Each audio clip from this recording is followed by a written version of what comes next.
Hey guys, it's Louisa here, and oh my goodness, what a year we have had. And while a lot of things have changed for many of us, and this year will probably go down in history as one of the weirdest years of our lives, you know what stayed fairly simple for me? My reading. This year, I read 36 different books, and I'm currently working on my 37th with A Wrinkle in Time. But today, I'm going to go over my top 10 favorite books of this year. So, let's get into it. So, coming in as my 10th favorite book of this year is A Perilous Journey of Danger and Mayhem, A Dastardly Plot by Christopher Healy. My mom gave me this book last Christmas because it's written by Christopher Healy, who wrote the Hero's Guide trilogy, which is my all-time favorite book series. So I finally got around to reading it in the summer, and I really enjoyed it. So it's about this girl named Molly and her inventor mom, Cassandra. And Cassandra is an inventor, but because it's the 1800s, she's looked down upon and people aren't really appreciating her work until Cassandra is taken away to, I believe, an insane asylum. Then Molly meets this boy named Emmett, and it's up to them to uncover this plot created by Alexander Graham Bell and save Molly's mom from the asylum. Now, I really liked this book for the adventure. Emmett was probably my favorite character. I also loved how Emmett and Molly were like spending time in a book cart and just reading books. The reason it's lower on my list is, unlike the Hero's Guide trilogy, it really just focused on Molly, Cassandra, and Emmett, unlike Christopher Healy's former trilogy, where it was a bunch of characters, but it was still a great read. I'm very much looking forward to reading the sequel next year. Number 9 on this series, I don't have a copy for because I borrowed it from the library, but it's the second book in the Land of Stories series by Chris Colfer, The Enchantress Returns. So in this book, Connor and Alex have to go back to the Land of Stories to rescue their mom, who has been kidnapped by the Enchantress, and they team up with Jack from Jack and the Beanstalk, Goldilocks, Little Red Riding Hood, who is the queen of her own country, and Charlie, who is now in his frog form to protect animals or something like that. And they have to go around and find different things to create this wand that will be able to defeat the Enchantress. I enjoyed this book because I'm a sucker for fairy tale crossovers. I also really enjoyed the adventure that the characters had to go on. And I liked seeing more of Goldilocks in this book because she's probably becoming my favorite character in this series. The reason it's not higher on this list is because I think that the story is a little too similar to the first book, with the characters need to go around and find different objects to create this spell or object that can help them succeed. And I also do think with the ending, this is a spoiler, if you don't want to hear it, click away. I feel like it definitely seems like something that would happen in later books rather than book 2 of 5, with Alex being like, I need to stay here, Connor, you can just go back. I don't know, it just seems something that sounds a lot more what they'd wait for at the second to last book in the series rather than the second book. I feel like it felt a little weird how Bob just all of a sudden happened to come in this story, and there was no build up for him in the last book. I mean, there may have, but it's been a little while since I read the first book in the series. But I feel like maybe they could have had one book where he's in there and then the next he's in the relationship with the twins' mother. But overall, I think it's a very good second book in the series, and I can't wait to see what happens with the twins in the next book.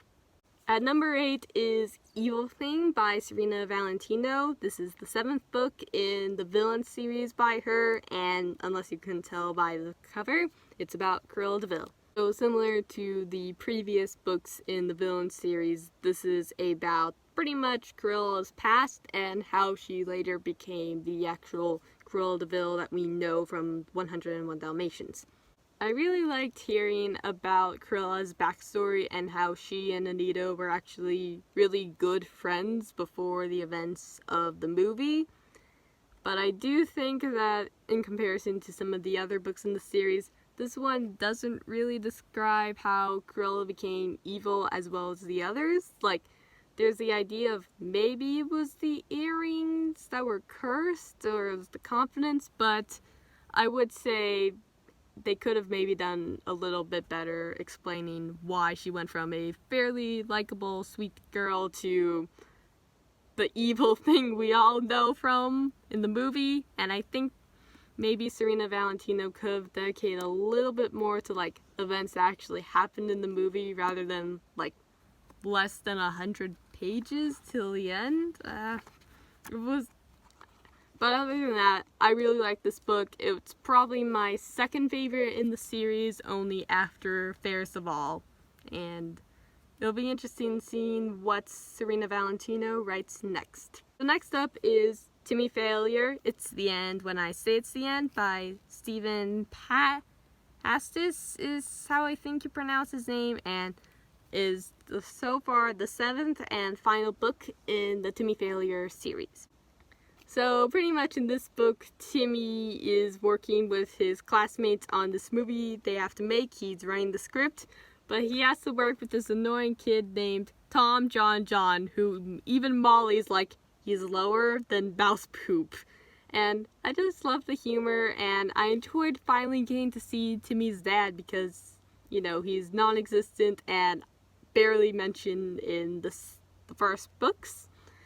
And I feel like if this is the last book in the series, which it probably will be, it's a really solid final book, and I'm happy that the author decided to end on this book. So coming in at number 6 is How to Train Your Dragon, the original book in the series by Cressida Cowell, is that how you pronounce her name? If it isn't, please let me know in the comments. But How to Train Your Dragon is one of my favorite movies, and I decided that because my siblings really enjoy this book series, I would give it a try as well. And let me just tell you, even if it's very, very different from the book film, I mean, if you're gonna go into this book after being a huge fan of the movie, not knowing how similar it is, it's like, I mean, some of the characters are the same, some of the maybe story beats, but for the most part, it's very different. But I was not disappointed with reading this, and I'm excited to have a new series to start reading this in 2021. So 4 and 5 are very similar, so I'm just gonna go over them at the same time. It's 2 of the Tia Stilton books. Number 5 is Mystery on the Orient Express, and 4 is The Missing Myth. I really liked the settings for both of these and the themes, one being a mystery on a train, which I'm a sucker for trains, and the other one being like in Greece, and with a whole theater subplot where they have to find the actor and Colette's stepping in for an actress who can't go on. But these arguably might be my favorite books in the series. I reread all the books I own this summer, and it was very fun. Someday I might just go over all the books and just rank them. Alright, top 3. So, number 3 is Keeper of the Lost Cities by Shannon Messenger. This is the first book in a series. I can't wait to read more of it. It's about this girl named Sophie. She learns that she's a telepath and she has to go to this new school that's like not in this world. And it's kind of like a sort of sci-fi fantasy version of Harry Potter. And I really enjoyed it. I now have a new series to start collecting. I actually recently bought the second one, and it is on my list. So number 2 is the only nonfiction and standalone on this list. It's I Am Malala, the Young Readers Edition. So my aunt gave me this book for Christmas a couple of years ago, and I finally gave it a chance after being rather busy reading a bunch of other books. And let me just tell you, I was amazed by how much I enjoyed it, and hearing about Malala's story and learning more about her culture. I definitely would recommend it. It was a great time. And finally, my favorite book of 2020 in this very crazy, very unpredictable year is Harry Potter and the Deathly Hallows by J.K. Rowling. Now, this is actually the first time I read it. I read all the other 6 books twice, but I was gonna read it when I was younger, but I heard it's kind of scary and I don't do very well with scary and creepy, so my younger self decided I wouldn't read this until I was 17. And lo and behold, I am now 17. My time came, and I was not disappointed by this climax. This is probably my 3rd favorite of the 7 books, only behind Prisoner of Azkaban and Goblet of Fire, and I'm very happy that I finally read it, and I can say I read all 7 Harry Potter books. So that is my list of my top 10 favorite books of this year. Please let me know down in the comments what your favorite books were this year, and if you've read any of these, I would like to know.